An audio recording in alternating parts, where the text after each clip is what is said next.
Hi, this is Jon Benson from JonBensonFitness.com. Pardon the video-less video. My iCam is busted, so I'm getting it fixed this weekend, so no worries. But besides, you can do without my pretty face for a few informative minutes, right? Ladies, control yourselves. But anyway, two things are on my mind today. I've decided to cover them in two different videos rather than one long video. So be sure to watch the next video. The link will be at the end of the video as well as in the sidebar to your right. Also, I'm asking a favor to please rate this video and subscribe if you haven't already. And just FYI, I do want to hear from you, so comment. That's what this whole thing is about. Interaction, commentary. I want to know what you're thinking. Okay, two things on my mind. First, low-carb lunacy. Man, oh man, don't get me started on this one. Well, wait, I've already got myself started on it, so you're going to have to deal with it.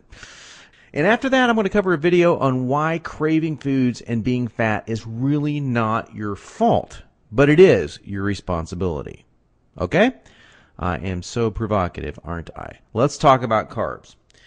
In 2006, yet another study came out promoting the benefits of low-carb nutrition. This one, funded by Barry Sears of the famed Zone book, looked at his version of low-carb dieting, which is about 40% carbs, in comparison with, ironically enough, a 5% ketogenic diet carbohydrate plan, which is the Atkins diet. That's right. We're going head-to-head here, and Barry funded the study. Now, I love Barry, but I smell bias. Nonetheless, we have some interesting findings here. The question was pretty simple. Is there any benefit to going on an ultra-low-carb diet as opposed to going on a moderately low-carb diet? The ultra-low-carb diet is often called a ketogenic diet because it produces ketones. Turns to find out that, nope, there's not that much benefit in his study. Then again, his study was with 20 subjects over 6 weeks. That's not a very long study, and that's not very many people.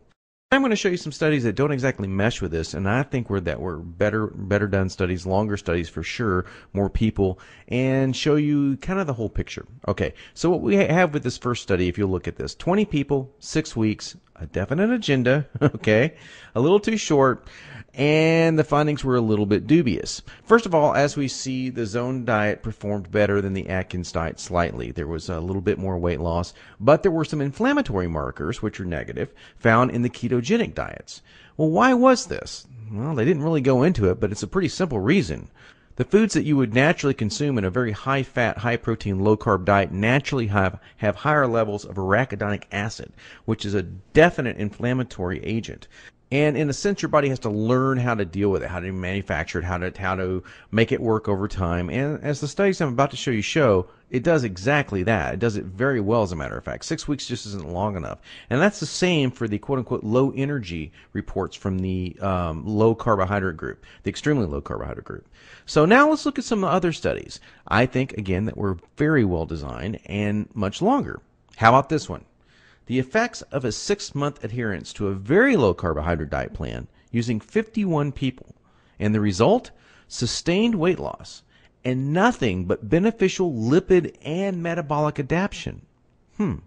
That means that the LDL, unlike the study in the Sears study, actually went down, and the HDL, the quote-unquote good cholesterol, went up.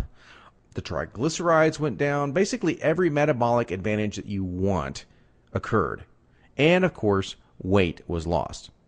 Now, how about this one?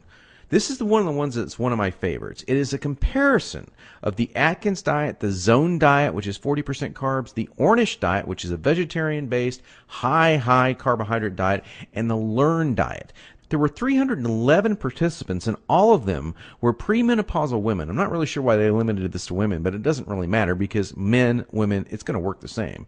The conclusion was pretty profound. The premenopausal, overweight, and obese women assigned to follow the Atkins diet, which had the lowest carbohydrate intake, lost more weight, and experienced more favorable overall metabolic effects after 12 months, as a full year, as those who were assigned to the quote-unquote healthier diets, the higher carbohydrate diets, the Ornish diet, the Learn diets, and the Zone diet, which is only 40% carbs. Again. And how about this one? Low carbohydrate ketogenic diet to treat type 2 diabetes. That's right. There's more to the picture than meets the eye here.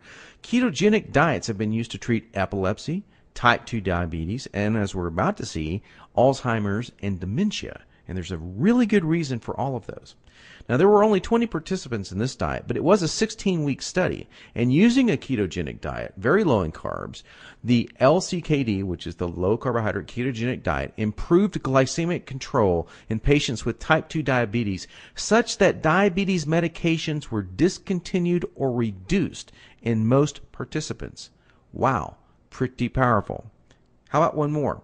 A healthier, quote-unquote, version of Atkins, a basically plant-based version of Atkins. Overweight individuals who ate a low-calorie, low-carbohydrate diet and plant-based proteins for just 4 weeks lost weight and experienced improvements in blood cholesterol levels and other heart disease risk factors. Now, this is very interesting because a vegetarian low-fat diet was compared with it, yet it showed none of the additional benefits to the cardiovascular system. Ironically, these people lost weight, but it didn't seem like their hearts and their cardiovascular system improved. Well, what is going on here? Folks, there's a very simple explanation for what is going on here. You ready? Everyone responds to carbohydrates differently based on your current level of inflammation and insulin resistance. And let me tell you from firsthand and clinical experience, most people with stubborn fat and that visceral fat, and that's the beer belly looking guys, the really thick fat that you feel that you can't really pinch, but the bulky fat. This kind of fat is almost always based on insulin resistance. In short, most people who are overweight will fare well with lower carbohydrate diets. Now, it depends on how low you want to go. Some need to go lower than 40%, some don't. But lower carbohydrate diets, time and time again, seem to outperform the higher carbohydrate components when it comes down to insulin management and lowering inflammation. Now, I'm going to propose a better solution, a more balanced solution. It's what I call a staggered carbohydrate approach. It's what I use in the every other day diet. The link is in the sidebar to your right, if you want to check it out. This creates the same exact benefits of a low carbohydrate approach because it is mostly low carbohydrate, but without the drawbacks, without the metabolic shutdown that a lot of people experience when their diets stop working. And most people give up a very low carbohydrate diet after 4 or 6 months because they just can't take it anymore. Well, this avoids that problem altogether. But the bottom line is that you must increase your insulin sensitivity, no matter what. A low-fat, higher carbohydrate diet is usually not the best way to go about this, despite whatever weight loss benefits may, or in these cases may not, be associated with it. And the longer the resistance has been present in your life and in your body, the lower your carbs have to be, especially starting off, generally speaking. One final note, a study done in 2006 that followed up one in 2005 revealed that ketogenic diets are a possible salvation for dementia and Alzheimer patients, as their brains are so insulin resistant they cannot uptake sugar from carbs as fuel. In other words, the brain has no fuel to run on, hence the neuron activity breaks down and memory fails. Using ketones as fuel, however, that was able to bypass this in rat brains, and rats were actually restored to almost full mental function. Now, this process was repeated again in humans, and has been repeated in humans many times with similar results. So, do you need ketosis? No. You probably don't. But by cycling ketogenic days, in other words, days with very low carbohydrates, high vegetables, high protein, high fat, with higher carbohydrate days, can actually help you reboot your body's natural insulin response and help you lose weight and help you restore multiple metabolic processes and even possibly mental functions. Now, if you want to know more about this, a very balanced approach that works for thousands of people, do check out my book, Every Other Day Diet. Again, the link is in the sidebar.